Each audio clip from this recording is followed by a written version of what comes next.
Hi, I'm Ward Sparacchio, Director of Commercial Innovation for GE Healthcare. Thanks for joining our webinar today. We hope this education session will deliver to you the knowledge that you need to enhance the utilization of ultrasound in your practice. Our presenter today, Dr. Stella Dezyatnikova, has over 20 years' experience in facial plastic surgery and aesthetic medicine. She is also a member of the American Institute of Ultrasound and Medicine and the American Academy of Facial Plastic and Reconstructive Surgery. Dr. Stella is dual board certified in facial plastic reconstructive surgery and otolaryngology. She's also the founder of the Stella Center and the Ultrasonos Ultrasound Training Institute, both located in Seattle, Washington. Dr. Stella is a paid consultant for GE Healthcare and is not endorsing our products or the company in any way. If you have any technical challenges with this webinar, please put your questions or technical issues in the chat window on your screen. A representative will get back to you. Thanks again for joining our webinar, Introduction to Ultrasound in Aesthetic Medicine. Now I'll turn it over to Dr. Stella. Good afternoon, everyone. It is truly my pleasure today to talk to you about using ultrasound for aesthetic medicine. And in particular today we will cover the V-scan applications, which is a handheld portable device. So I'm a facial plastic surgeon in Seattle, Washington, as Ward said, and I've been in aesthetics and facial plastic surgery for over 20 years. And I've been using ultrasound for the last several years, and I have become really passionate about using ultrasound for safety and for precision of our treatments. So what we're going to cover today, we're going to talk about why we use ultrasound, why we should use ultrasound. I like to divide it into the beginner and advanced applications, and I will tell you what I mean by those. Then we'll talk a little bit about one of the most important applications, which I think is really important for the beginners and for those of us doing the aesthetic treatments to prevent the complications, and this is vascular mapping. And then I will cover the anatomy of some high-risk areas, and we'll do the live scanning. And in particular, we're going to cover the piriform space, temporal fossa, chin, and jawline.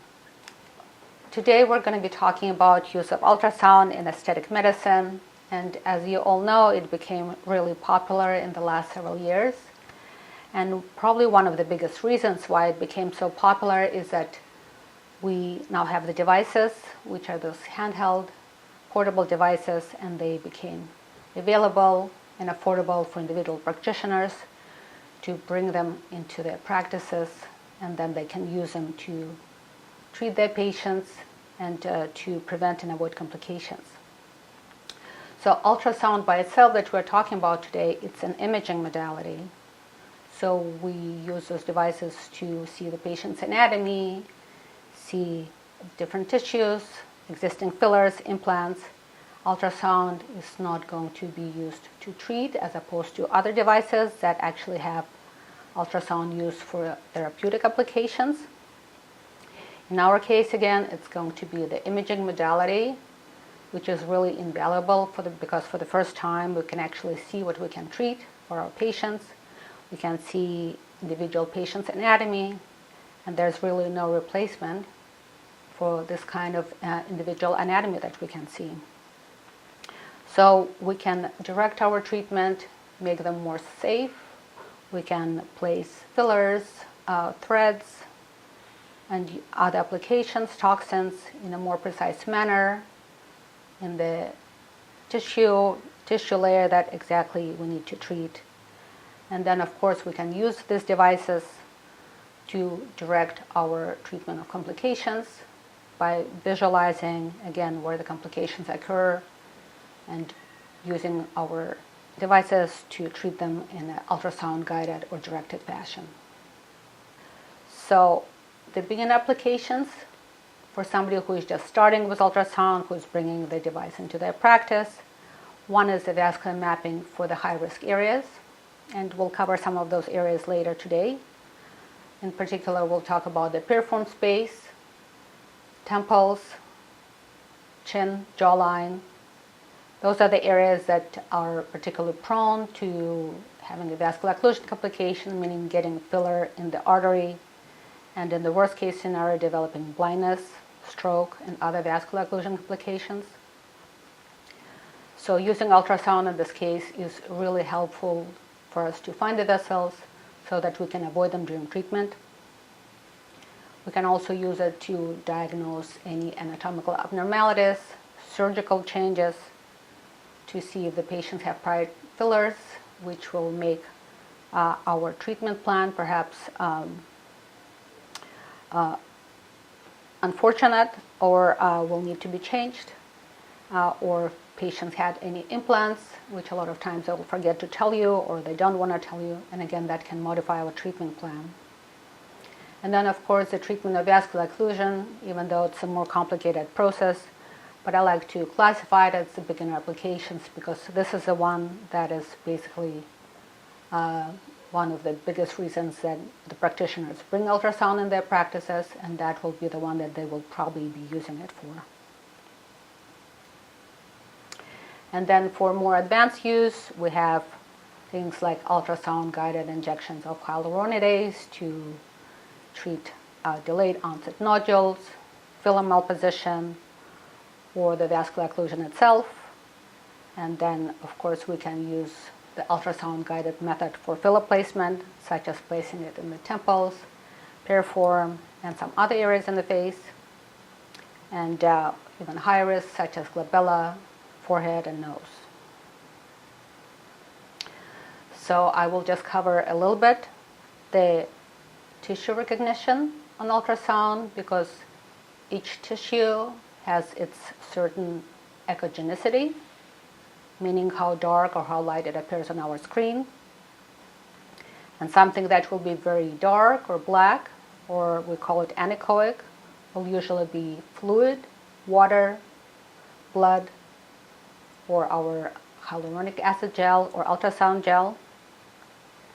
And then we have something that's hypoechoic, that is still very dark, with a high content of water, which will be muscle or older hyaluronic acid gel, or something that will be very loose tissue, such as a loose fat, usually superficial fat. And then, of course, on the opposite end of the spectrum, we have the hyperechoic tissues, which will be appearing white on our screen. And usually it will be bone, dense areas of the fascia. Epidermis appears white due to reflection of the ultrasound waves. Calcium deposits, such as our Caja filler, and metal, such as our needles and cannulas. So what I like to do for my students, I like to introduce color for the images, and I actually do it by hand. So I color the images, and then I superimpose it, and that makes it a lot easier for my students, especially when they're beginners, to learn. Because one of the biggest complaints that people have when they just start introducing the ultrasound into their practice is that they really don't know what they're looking at. And having this little anatomical diagram really helps them identify at least some tissues and anatomical structures, and will make it much easier for them to progress in their training. So in this case, we have an image through the midface, and it's a sagittal image, vertical sagittal image. And you have the little avatar of the face. So I will always place either an avatar like this or a photo that will show you the position of the probe, because otherwise it can be very difficult to tell where in the face you are or how your probe is positioned. So again, sagittal image of the face, the top of the probe, which corresponds to the left side of your image, is located close to the patient eyeball, going down toward the corner of the mouth. So as we look on the image, I put the muscles in red, so we can see the orbicularis oculi and the levator labii superioris muscles. And then above it we have the superficial fat, and below it we have the deep fat in the cheek, and those are both hypoechoic. We have the hyperechoic line of bone, and on top we have the hyperechoic line of epidermis. On the very top we have the anechoic ultrasound gel, And by the patient's eyeball, we have the hyperechoic orbital fat, which is slightly more hyperechoic in this area. And now we're going to talk about the vascular mapping. So vascular mapping will be the application that will be probably one of the most important for the people who introduce the ultrasound into their practices. And even for experts, this is something that will be particularly useful. So basically what it means finding the blood vessels in the area that we want to inject or we have injected, making sure that we can stay away from the risky areas, to modify our plan of treatment if necessary, or to reinforce our plan of treatment. So V-scan is particularly adept at finding the blood vessels, so it makes it very easy for the beginners to use this device and find the blood vessels. And as we do some scanning later on today, I will show you that you can use the two settings, and then there's a fast flow and a slow flow settings.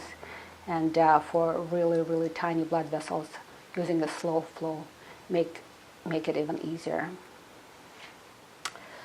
So let's start with something that's considered to be a fairly beginner area, which is piriform space or the top of the nasolabial fold. And you can see on the video the position of my probe again. It is positioned perpendicular and at the top of the nasolabial fold, perpendicular to the fold and perpendicular to the angular artery. And you can see it can catch the artery in the cross section, and here it is pulsating. So here's a diagram of the space, and you can see the muscles in red, or they are hypoechoic on the screen. And then we have the cheek fat and the deep fat, and they're shown in yellow. And then, of course, we have the epidermis, dermis, our ultrasound gel, and layer of the bone below. Here's a different orientation for the same area. This is also the piriform space, but our probe is oriented along the artery. And you can see it on the diagram as well. You can see that it's catching the LL sound muscle, again oriented along the muscle in this case, and it's catching the deep and superficial links of this angular artery, which is especially important for us to know to avoid placing filler in that deep part of the artery. So now we're going to go and do some live scanning, and you have a orientation that will make it easier for you to understand what I'm doing. So once you get the probe, make sure that you know where your marker is, and usually we want to orient the marker so that it corresponds to the left side of your screen, and it will correspond to the right side or the top, the cranial part of the patient's face. We're going to start with our lovely patient, Whitney, and she agreed to be our model today so that we can show you how to do scanning of different areas on the face, including mostly the high-risk areas.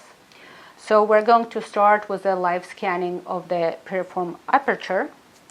And before we start scanning, one thing to remember, make sure that you always know where your probe marker is. And then in this case, it's right here. And then another thing is to remember that we will always be using a lot of ultrasound gel on the face, and we'll be using very light pressure. So let's start with the piriform area. And go ahead and close your eyes. So if you guys remember, and everybody tells you that anatomy is variable, and then you never know where that artery is. So the thing that I like the most about ultrasound is that you will know exactly where that artery is, and it will just take you several seconds of your time. Of course, you need to know the anatomy, you need to know what vessels you're looking for, you need to know that they can be in variable position, variable depth, but you can put your device right on top of it, and then you can see exactly where it is. And here's that angular artery.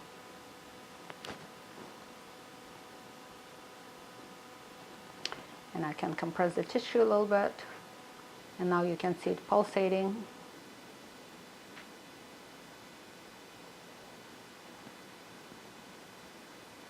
So that was kind of mid-depth between the epidermis and the bone. And of course, we're planning to inject on the bone, that's the area that we need to interrogate. Here's another good image of the artery. And now that we are looking for that deeper area, we can see that she actually has some deeper areas right where you would normally want to inject. So that is under the LL muscle, on the bone, her piriform space, she has some deeper branches. So I would be super careful injecting somebody like her.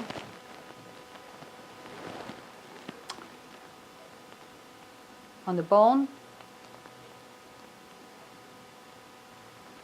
And I would probably change my treatment plan and either inject more superficial, or if I want to inject the deeper area still, I would inject it ultrasound guided. And now that we have done some scanning in the piriform area, we're going to cover the temple. So temple is a particularly high risk area again. And when I'm talking about high risk, it's usually something that is a vascular occlusion, getting fill in the temple, and in the worst case scenario is blindness. So using ultrasound to help us identify those vessels and staying away from them is something that's particularly useful. Temple anatomy is very complicated, and actually it can show beautifully on ultrasound, and ultrasound really helps you to understand all the layers, not only in the temple but also in the other parts of the face. So for example, here we have again the image of the temple. My probe is positioned diagonally, and that's my preferred position of the probe in the temple. So we have the top of the probe positioned toward the patient's forehead, and it corresponds to the left side of the image that you see. So the layers that we can identify here, starting from the bottom, we have the bone, which is a hyperechoic white line. Then we have the hypoechoic muscle, which is our temporalis muscle, with layers of fascia. Those are hyperechoic lines. And you can see that this patient had a bunch of temple filler, and the filler is anechoic. And I marked it in blue for ease of understanding. So then we have a wedge of this intermediate temporal fat pad, which is marked in yellow, layers of deep temporal fascia that surround it, and then in pink I mark the superficial temporal fascia. In between those two layers is the interfascial layer, which we also know as layer 4, which is one of the preferred places to put the filler in the temple. And then again, going further up, we have the superficial fat, dermis and epidermis.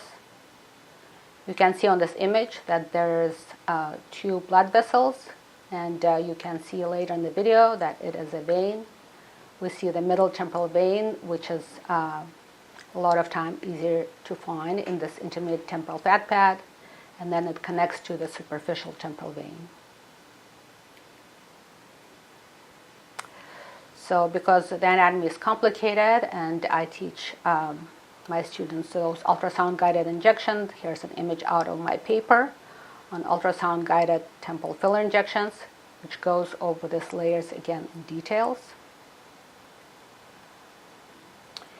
And here's a video of the same area. So what you can see on the video is that the vessels, they're kind of floaty, they're like lakes, they're not really pulsating, which usually corresponds to veins. We can also sometimes push a little bit with a probe in the tissue, and the veins will be easily compressible. So now we're going to do some live scanning of the temporal fossa and show you the layers and arteries. Okay, we're going to check out her temple now.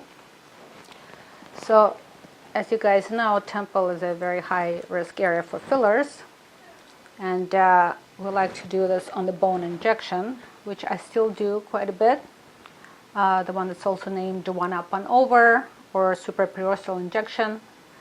So checking for the anatomy of the area again first, we can see the really nice anatomy of the temple layers.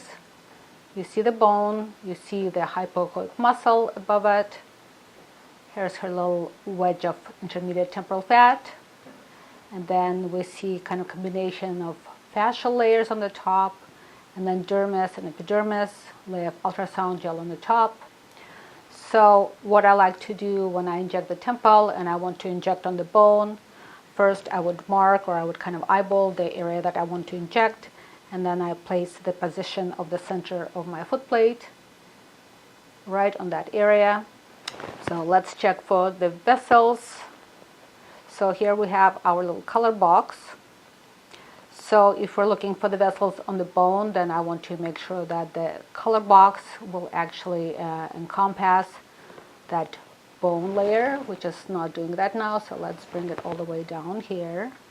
And that kind of all looks good. But as I go further toward the forehead, you saw that little flash. And here's that deep artery. So we need to remember the deep arteries are always there. What we just want to make sure that they're away from our needle tip. So here it is. Gives you this nice image of the artery. So you just want to make sure that you don't inject there. So that's what you would normally do. You just kind of interrogate the whole area. Part of the reason that you want to check the whole area is because we never can be exactly sure where the tip of your needle will be, especially when it has to go for a couple of centimeters, 2 or 3 centimeters deep. So we want to make sure that that whole area is safe for you, even though obviously you will try to align your needle and your syringe with the direction of the probe itself. We want to check for superficial vessels. So if we want to check for superficial vessels, again, we want to make sure that the color box covers the superficial layers. So let's see what we have here. You can still see the deeper vessels. A lot of times you can find superficial vessels closer to the hairline, toward the back. And you can see I'm just kind of slowly advancing my probe toward the area that I think the vessels are.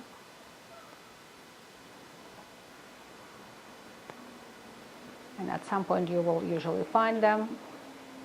A lot of times it will be way back.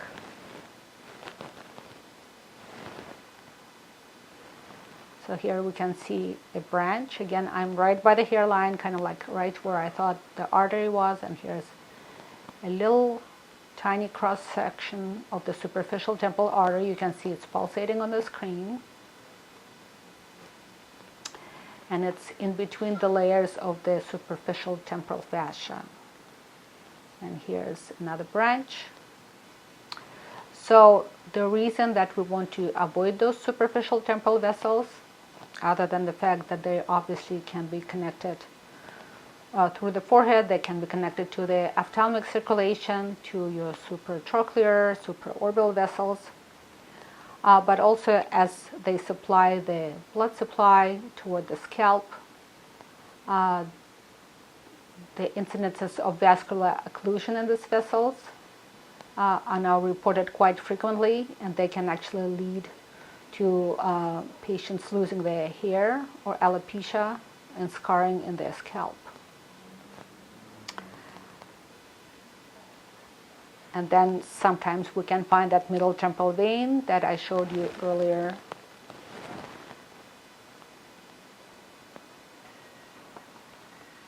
During my presentation, it's usually easier to find in the intermediate temporal fat, and it is this wedge of the fat, kind of right in the middle of the screen. It's a hypoechoic wedge-like structure with a bunch of hyperechoic fascial layers in between.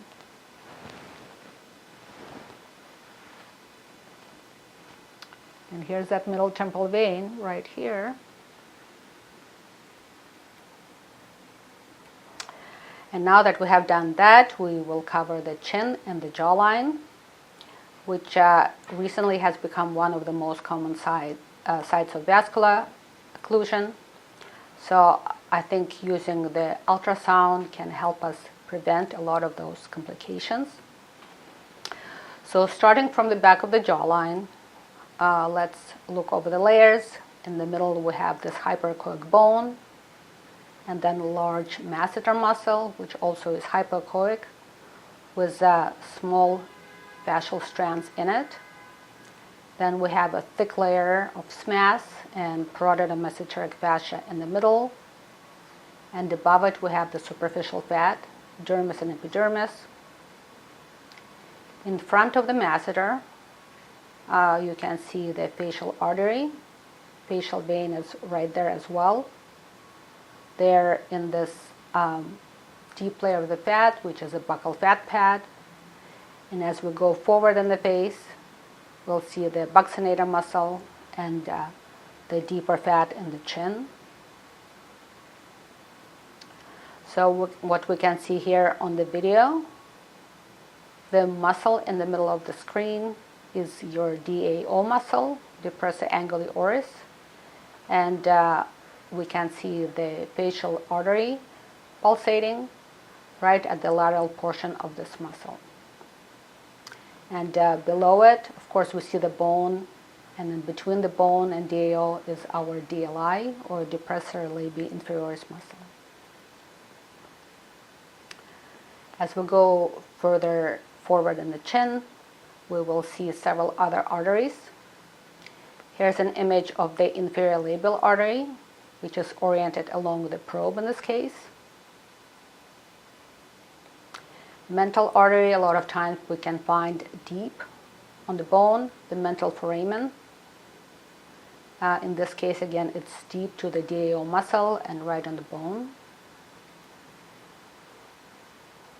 As we go toward the middle of the chin, which is a common area for filler placement, we see two dark hypoechoic bellies of the mentalis muscle, and we see a branch of the submental artery.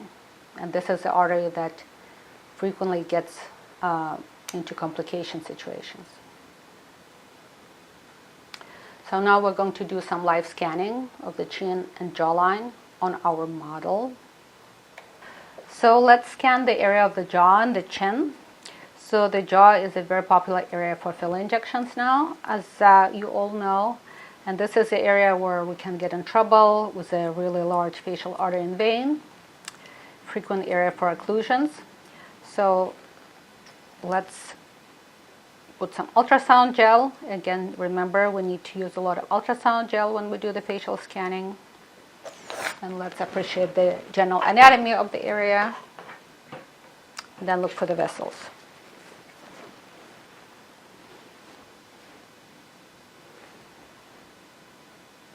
So first I'm checking for my marker. My marker is on the right side of the patient. And in this case, it will correspond to the left side of your screen. We can see the bone. We can see the large hypoechoic masseter muscle. And then we can see in front of it the pulsating artery, which again you can appreciate without even putting the color box. So to confirm, we'll just put the color box on it, and then you can see we have the two pulsating structures.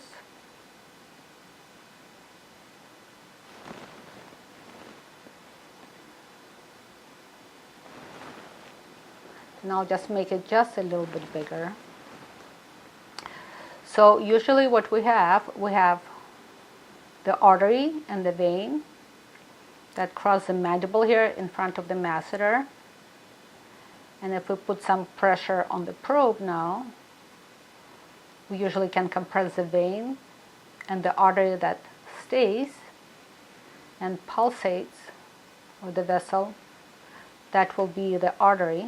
And if we relieve the pressure, we see the vein. So if you remember also, the blue and red color doesn't indicate the artery and vein. It just shows us the direction of the flow toward or away. So in this case, we see the artery is mostly in blue and the vein is actually in red. And then there in this deep layer of the fat in front of the masseter, which is a buccal fat, and then that's sitting on top of this hypoechoic layer that shows as a darker stripe, and that's our buccinator muscle. Again, if we compress the vein, but the artery will still show. If now we go forward and follow it toward the patient's chin, we start seeing the DAO muscle, and it's this dark hypoechoic linear structure, which is usually very easy to find. And let's look at the vessels again. So here you can see this kind of large kink of the artery. And if I put just a little bit of pressure on the tissue, you can see that it's pulsating. So that's a kink of the facial artery. And then we can move our color box a little bit. And then this way we can appreciate a little bit better. As we go forward again, we see the DAO muscle, and underneath or deeper, closer to the bone, we see the DLI or depressor labii inferioris muscle. We see this opening through the bone, which we want to check if that's the mental foramen.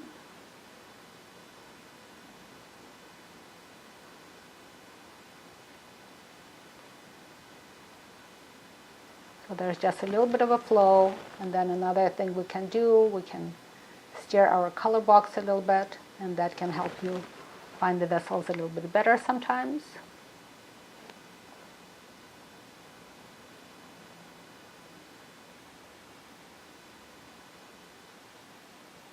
And as we go forward toward the chin, we're going to be looking for other vascular structures.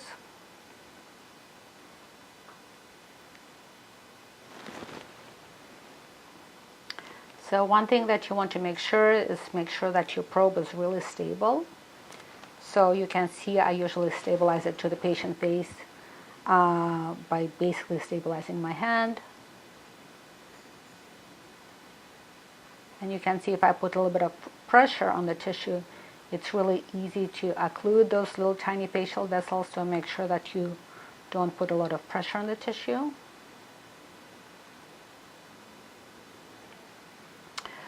So now that we have discussed the little technical details, we can start looking for those vessels again. So now we can find the inferior labial, or sometimes it can be labiamental, or sometimes it can be both in some patients' arteries. Basically branches from the facial artery that go toward the lower lip and toward the chin. A lot of times there will be an artery in that labiamental sulcus. And here's that little bit of the mental foramen that we were just catching, so I'm just going to show it to you right here. And you can see the opening through the bone and the small little splashes of blue, and that is the mental artery. Okay, so since we usually start the filler injection in the center for the chin, that's the area that we want to scan for blood vessels. And again, I can see a couple of very small dark dots, and those usually will correspond to the blood vessels. So if we want to confirm, of course, we'll turn our color on.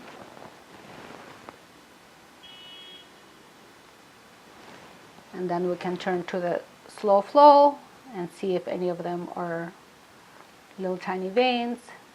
And you can see here's one. This is more superficial vessels in subcutaneous fat. Most of the time we will start our injections deep on the bone, so that's the area that we want to interrogate for blood vessels. So let's go to that. So here we are in the middle of the chin.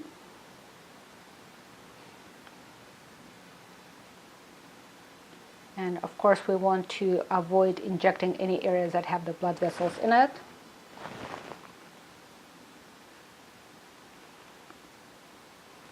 We're looking for those two branches of the submental vessels that come off of the facial artery on the right and on the left.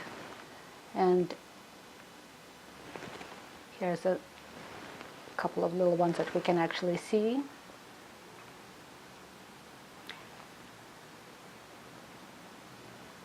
And of course, those are the areas that we want to avoid injecting.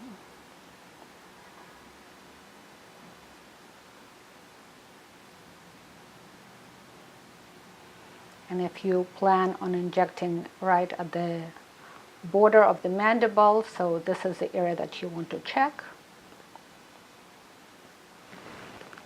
And here you can see there's not a lot of tissue, it's fairly superficial. And you can see this vessel, and in this case, it's on the patient's left, which means it's on the right side of your screen. And here's a little branch of the submental artery.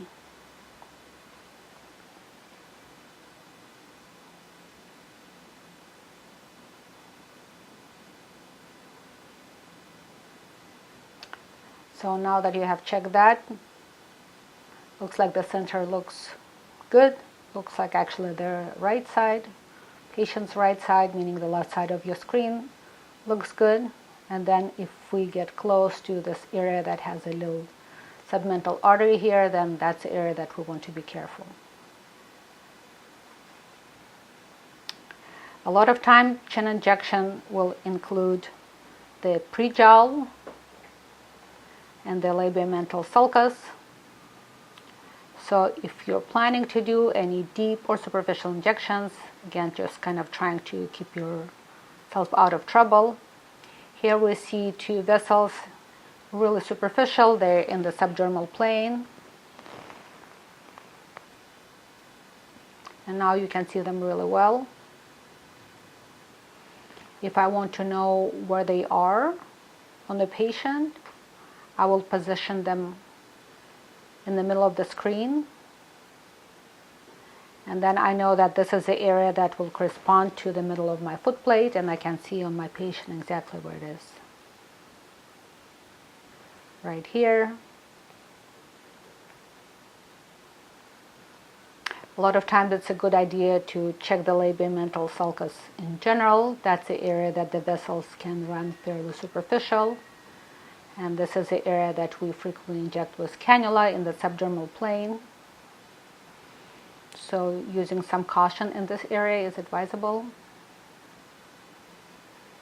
And in the pre-jowl sulcus, that's where we usually see this little guy. So branch of the facial artery itself. You can see in the middle it's large hypoechoic muscle, which is the DAO muscle. And deeper, you can see the white hyperechoic teeth. And above the surface of the bone, and the deeper artery in this case is likely the branch of the mental artery.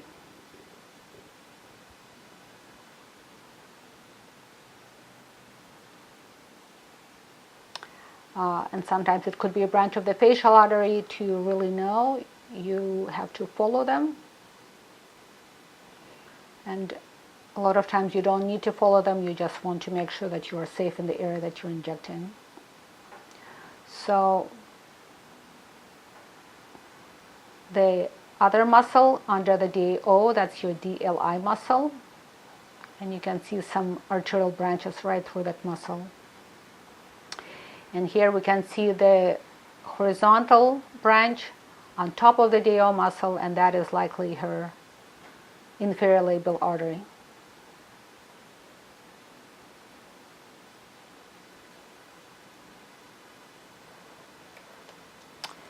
And now that we have done some live scanning, basically we just want to recap what we're talking about before. And the most important role that I see for ultrasound in our practice is really the prevention of complications, such as prevention of vascular occlusion and prevention of delayed complication. And it can help us by finding the blood vessels, staying away from them, and also making sure that we position our filler in the precise plane that we're planning to position.